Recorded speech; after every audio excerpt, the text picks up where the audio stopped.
sa lupa'y para akong inaalon at nalulunod sa batikos ng mundo, sa kung ano lamang kaya ko.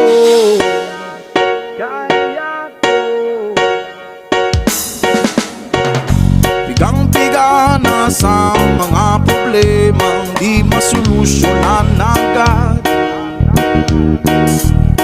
parang wala nang bukas. Pwede bang umiwas?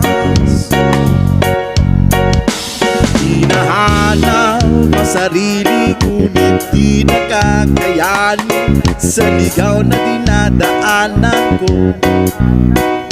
Saan na to patungo? Saan ako patungo? Dahan-dahan natin simulan muli ang